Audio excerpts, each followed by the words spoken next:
Ayun. Magandang gabi po guys. Usapang darts na naman po tayo at nakikita nyo po nagkalat sa ating lamesa yung ating tinatawag na darts accessories. Iisa-isahin natin yan guys. Ito ay isang quick video lang. Wala muna tayong matindihang pukulan ngayon. Ang video natin ngayon is yung ating mga accessories sa darts. So iisa-isahin natin to guys.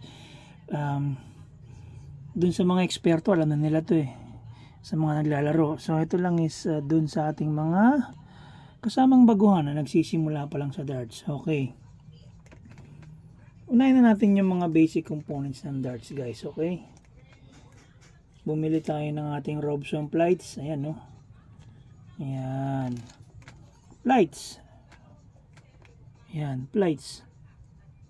Matik yan guys. Plates, yan ang unang-unang isa sa mga vital parts ng darts.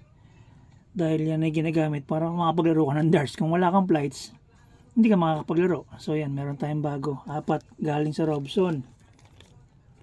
Shops, meron tayong shops. Medium to. Medium siya. Galing sa Winmau. Yan. Kapag meron kang soft tip, yan. Kailangan mo yan dun sa mga kinakabit na conversion point. Nilalagay yan dun sa loob ng conversion point para kumapit sa thread. So yan, O-ring. O-rings kung tawagin yan guys. So yun. Sharpener.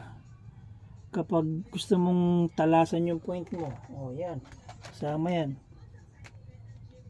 Ito yung point holder ng darts. So, ayan guys. So, kung gusto mong intact yung darts mo. Diba? Medyo mabilis na lang to guys. Darts dock. Kapag pirming gamit mo yung darts mo, gusto mong i-display. Ayan. Darts dock ang tawag dyan. Siyempre, hindi mawawala yung point. Diba? Point. Ayan. Nagamit yan.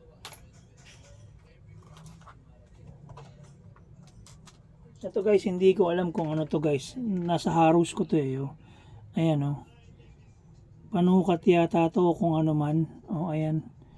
Ayan siya kasi may mga ano-ano. May mga numbers. Hindi ko alam to guys, pasensya na kayo. Ayan, nakalagay Darts Fix It. Harrows. Original to guys. Galing to dun sa may lumang Harrows kit ko. Ayan sa akin lang siya. Tapos ito guys, plies puncher. Plies puncher, ayan. Para pagbubutasan mo yung plates mo para mailagay yung rings. Scale, timbangan. Kung ilang grams yung darts mo, ayan. Nabili tayo sa Shopee. 100 plus lang. Leather case, ayan, Harrows Assassin. Leather case. 180 case, hard case ng 180. Yan, naka-assemble na yung darts plates, yung darts yan, yung buong darts mo naka-assemble na. Ipo-fold mo lang yung plates mo. Sana yung plates mo walang walang protector, yung plates protector mo para hindi masisira. Unicorn. Ito yung case ng unicorn guys. Ito yung original case ng unicorn striker ko. Ayan guys, ang ganda. Pack. Ayan. Sasalpak yung plates dyan. Iipiti mo bago may pasok yung point. Black. Ayan, kulay puti. Immaculate white. Diba?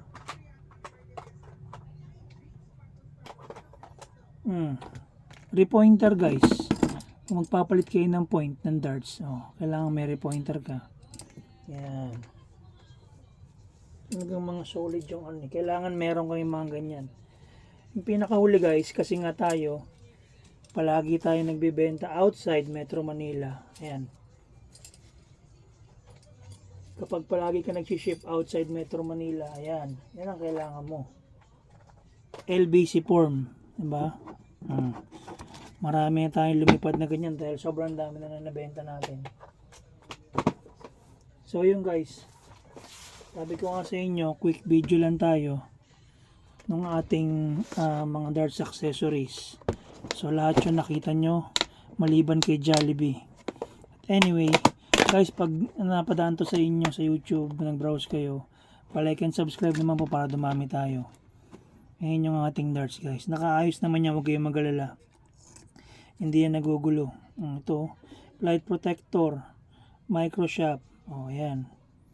So, ayan yan.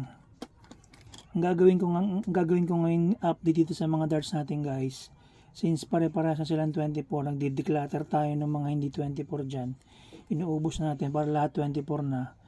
Ang gagawin ko naman next na project ko, short shops tapos lahat ganito. Kite shape lights naman para talagang uniform na lahat. So yon. Very quick ano lang tayo guys, quick video sponsored by Jollibee. Maraming salamat po sa inyong panonood and peace out po.